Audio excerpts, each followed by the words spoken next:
할렐루야. 2020년 8월 4일 화요일입니다. 오늘 하나님께서 주시는 말씀은 창세기 1장 28절입니다. 함께 하나님의 말씀을 읽으십니다. 하나님이 그들에게 복을 주시며 그들에게 이르시되 생육하고 번성하여 땅에 충만하라. 땅을 정복하라. 바다의 고기와 공중의 새와 땅에 움직이는 모든 생물을 다스리라 하시니라. 하나님께서 아담과 하와에게 복을 주셨습니다. 복을 주시다로 번역된 히브리어는 바라크라는 동사입니다. 이 바라크는 무릎 꿇는다는 뜻을 가지고 있습니다. 하나님 앞에 예배하기 위하여 무릎을 꿇고 하나님 앞에 기도하기 위하여 특별히 저 사람에게 복을 주십시오 하고 무릎을 꿇고 기도하는 것을 의미합니다. 하나님께서는 아담과 하와가 하나님의 말씀에 무릎 꿇는 삶을 살게 하셨습니다. 하나님의 말씀에 순종하며 살게 하셨습니다. 이것이 인간 존재의 본질적 특성이 되어야만 합니다. 하나님께 순종하며 또 다른 사람에게 하나님께서 복을 주시기를 원하여 무릎 꿇는 삶, 이것이 바로 바라크의 삶입니다. 최근에 아주 굉장히 감동적인 이야기를 들었습니다. 지금 감사원장을 지내는 최재형 씨는, 최재형 감사원장은 고등학교 때 그부가 소아마비라서 학교를 갈 수 없기 때문에 또 그때 휠체어를 타기도 어렵고 차도 없는 시절이죠. 그분이 56년생이니까요. 그래서 친구를 한 2년여간 업고 학교를 다녔다고 그럽니다. 그리고 친구와 함께 대학에 들어갔고 또 함께 사법고시에 패스했고 함께 사법연수원을 다니게 되었는데 그때도 그 친구를 업고 다녔다고 그럽니다. 이것이 바로 이웃을 사랑하는, 친구를 사랑하는 하나님의 말씀에 대한 절대 순종입니다. 그런 사람이 한번 대통령 되었으면 좋겠습니다. 국민에 대해서 책임지는 삶을 살지 않을까, 그런 생각이 듭니다. 하나님께서는 인간에게 하나님께 순종하며 또 다른 사람에 대한 책임을 지는 존재로 사람을 만드셨습니다. 하나님 앞에서 인간이 가지고 있는 책임이 있습니다. 첫째는 열매 맺는 삶을 살아야만 합니다. 그 삶을 통해서 열매가 맺혀져야 합니다.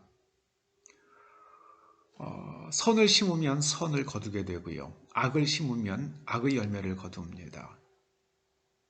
악의 열매를 거두는 것은 정말 해서는 안 되는 일이죠. 그리고 하나님께서 번성하라 그러십니다. 일본의 빈집이 800만 채가 된다고 그럽니다. 중국에는 한 6,500만 채가 된다고 그럽니다. 글쎄요, 한국은 몇 채나 될지 모르겠습니다. 황폐해진 빈집이 그대로 방치되면 거기에 항상 좋지 않은 기운들이 서리기 시작을 합니다. 저는 전국에 그 빈집이 있으면 그 집을 헐어야 됩니다. 빨리 멸시를 시켜서 거기에 꽃을 심고 잔디를 가꿔야만 합니다.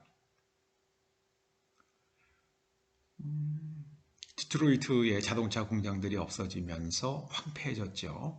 그러자 디트로이트시에서는 황폐한 채로 내버려 두질 않고 그 공장들을 다 철거하고 시멘트를 다 벗겨내고 거기에 잔디를 심고 꽃을 심었다고 그럽니다. 가꾸어야 돼요. 가꿔야 됩니다.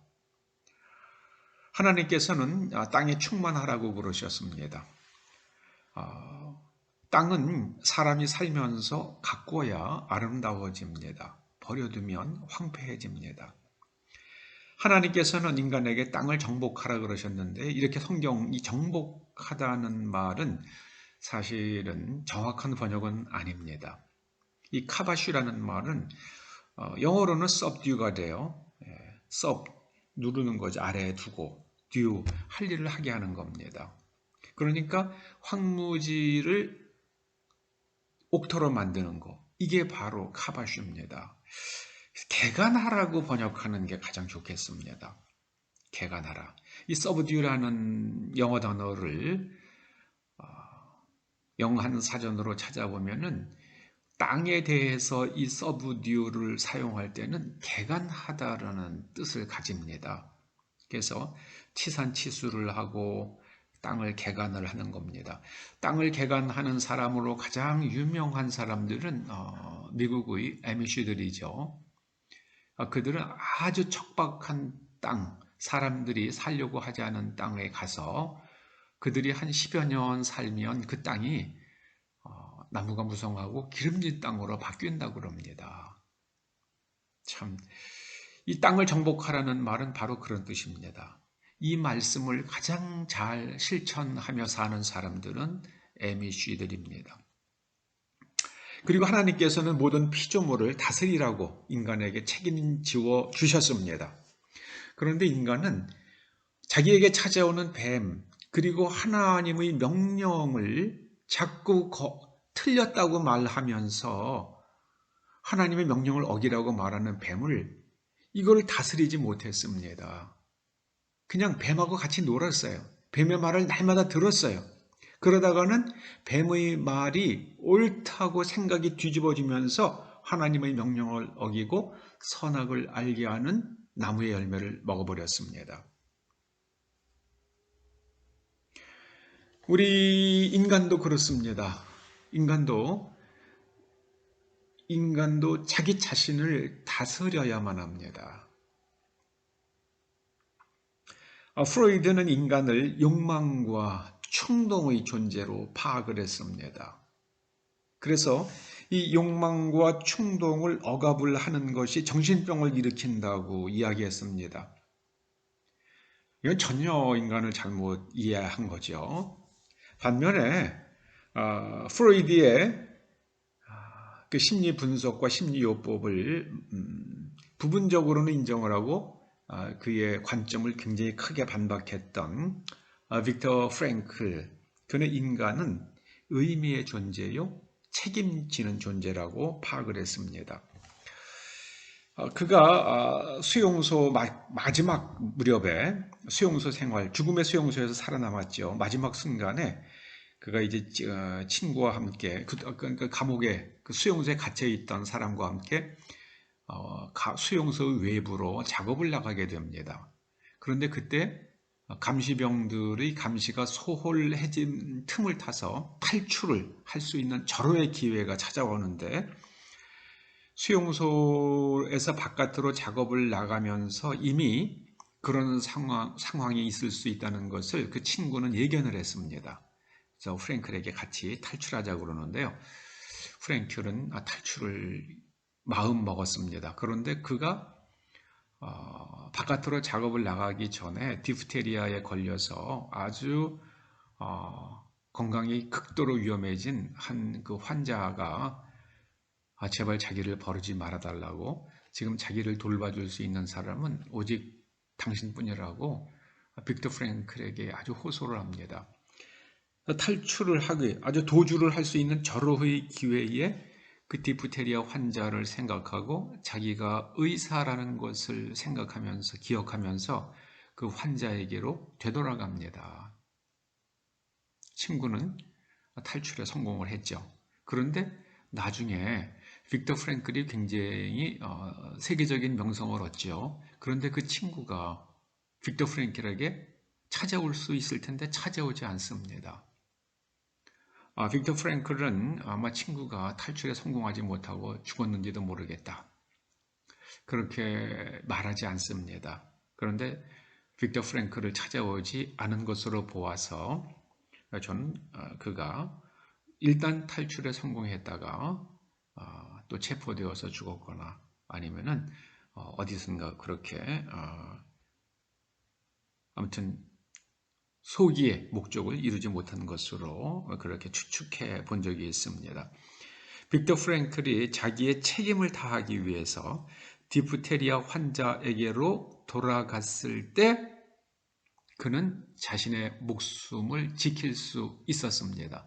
그러고 나서 며칠 있다가 연합군이 그 캠프에 들어와서 그 캠프를 해방시킵니다. 하나님께서는 인간에게 이 명령을 주셨어요. 생육하고 번성하고 땅에 충만하고 땅을 개간하고 그리고 모든 피조물을 다스리라. 그 책임을 지는 존재여야 합니다. 인간은 신 앞에서 자신의 삶과 또 자신의 가족과 그리고 세상에 대하여 책임지는 존재여야만 합니다.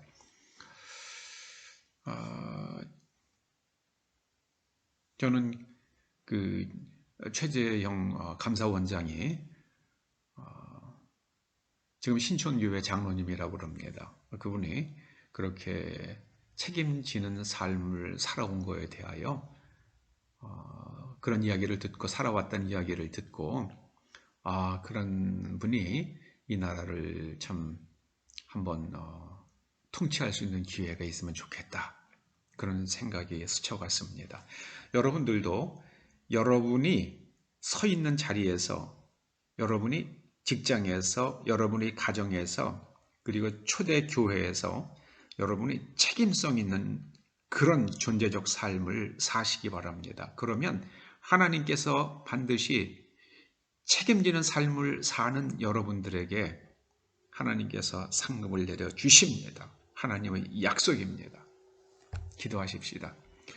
아버지 하나님, 저희가 책임지는 존재로 우리의 생을 완성해 갈 수 있도록 성령님 도와주시고 인도하여 주시고 기름 부어 주시옵소서. 예수님의 이름으로 기도드립니다. 아멘.